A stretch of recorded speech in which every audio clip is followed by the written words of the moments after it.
मुस्तफिजुर रहमान को भी पिटाई लगाएंगे और शाहरुख खान को भी पिटाई लगाएंगे। दोस्तों, गली हो या मोहल्ले, बड़े बड़े स्टेडियम हो या छोटे छोटे मैदान हो, हमारे देश में खूब क्रिकेट खेला जाता है। क्रिकेट की खूब बात होती है। जब किसी एक देश से मैच होते हैं तो हम किस तरह से देशभक्ति दिखाते हैं और बात करते हैं कि हमारे ही मुल्क के खिलाड़ी जीतने चाहिए। कौन अच्छा खेलता है, कौन बुरा खेलता है, ये सब कुछ भूल जाते हैं। और इसी क्रिकेट को लेकर के जब चर्चा हो रही है और जिस तरीके से लोगों को धर्म के नाम पर टारगेट किया जा रहा है, जाति के नाम पर टारगेट किया जा रहा है और देश की जो सारी विचारधारा है, जो देश कहता था कि सब कुछ यहाँ पर अपनाया जाएगा, सभी को स्वीकार किया जाएगा, उस विचारधारा को तोड़ते हुए नफरत की राजनीति को बढ़ाया जा रहा है।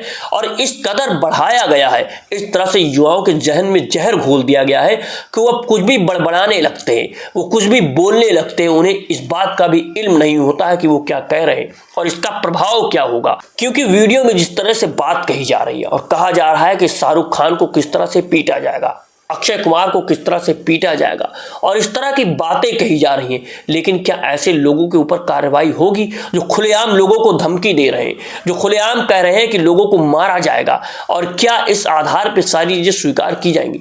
क्योंकि जो मामला है वो बढ़ता हुआ चला जा रहा है। जिस तरीके से हमारे यहाँ होता है आईपीएल में अलग अलग खिलाड़ी चुने जाते हैं, अलग अलग खिलाड़ी खरीदे जाते हैं, जो टीम बनाई जाती है उसमें अलग अलग देशों के खिलाड़ी आते हैं, हमारे देश से भी खिलाड़ियों को चुना जाता है।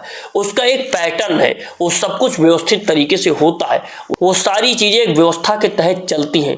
लेकिन जब वो सारी व्यवस्थाओं के साथ चीजें चल रही हैं, उस पर इस तरह के लोग अगर सवाल खड़ा करने लगेंगे और खुलेआम धमकियां देने लगेंगे तो फिर किस तरीके से प्रशासन काम करता है और कैसे हमारे देश में कानून काम करता है, ये आपको और हमको सोचना होगा। और ये जो मानसिकता, जो जहर लोगों के जहन में भरता हुआ चला जा रहा है, इसको आप कैसे देखेंगे? आपको इस शख्स की वीडियो देखनी चाहिए और देखना चाहिए कि दिल में, इनके जहन में, इनके दिमाग में कितना जहर भरा हुआ है। द्वारा शाहरुख खान के टीम के द्वारा खरीदे गए हैं। आपने शायद मेरी बात नहीं सुनी है। मैंने ऑलरेडी शाहरुख खान को बोल दिया और आपके चैनल खबरी अड्डा पर फिर बोल रहा हूँ, शाहरुख खान तक अगर मेरी ये वीडियो काट करके क्लिप पहुंचा देना, मैं आपको सीधा सीधा क्लियर कट मैसेज देना चाहता हूं कि अगर मुस्तफिजुर रहमान आईपीएल खेलेगा तो मुस्तफिजुर रहमान को भी पिटाई लगाएंगे और शाहरुख खान को भी पिटाई लगाएंगे। जो बचा सकता है बचा लेगा, देख लेंगे। कंचना यादव ट्वीट करते हुए लिखती हैं, इस गली के गुंडे अभिषेक ठाकुर का दावा है, सुनिए। देश के गृह मंत्री अमित शाह जी को इसको फोन करके कहते हैं कि संजय लीला भंसाली को छोड़ दो, क्योंकि यह संजय लीला भंसाली को 7 घंटे पीटने का दावा कर रहा है। जब अमित शाह का फोन आया तो उसके बाद 1 ही घंटे तक संजय लीला भंसाली को पीटता रहा। यह अमित शाह को कुछ नहीं समझता, सरकार को कुछ नहीं समझता, कह रहा है कि सरकार तो हमारी है। यह अक्षय कुमार को पीटने का दावा कर रहा है, यह SRK यानी शाहरुख खान को मां की गाली दे रहा है और क्रिकेट स्टेडियम को उड़ाने की धमकी दे रहा है और पुलिस से नहीं डर रहा है, दावा भी कर रहा है, कड़ी सेना से खुद को बताता है। गली के गुंडे के अंदर कोई भी डर नहीं बचा है, कोई भय नहीं बचा है। अब देखना है कि अमित शाह इस कार्यकर्ता को प्रमोट करके संगठन में बड़ा आदमी बनाएंगे या जेल में डालेंगे।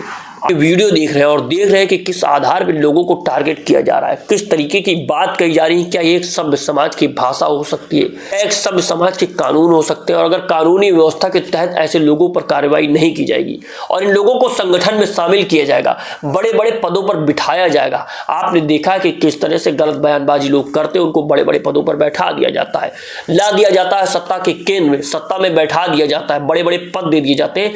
तो फिर इस तरह की मानसिकता बढ़ती हुई चली जाएगी और यह मानसिकता देश के लिए सबसे खतरनाक है, क्योंकि इस तरह की मानसिकता पर पलने वाले देश बर्बाद होंगे। वो देश जो धर्म के नाम पर चलते हैं, वो देश जो जाति हिंसा के नाम पर चलते हैं, धार्मिक हिंसा के नाम पर चलते हैं, वो गर्त में जाते हैं। आप चाहते हैं कि इस तरह की राजनीति और इस तरह के मुद्दे हमारे मुल्क में बंद होने चाहिए, तो सपोर्ट कीजिए आजाद बोल को, वीडियो को ज्यादा ज्यादा शेयर कीजिए और वैसे नेताओं को चुनिए जो देश की बात करते हैं, जनता की बात करते हैं, नागरिकों को नागरिक के अधिकार दिलाने की बात करते हैं और कानून के आधार पर चलने की बात करते हैं।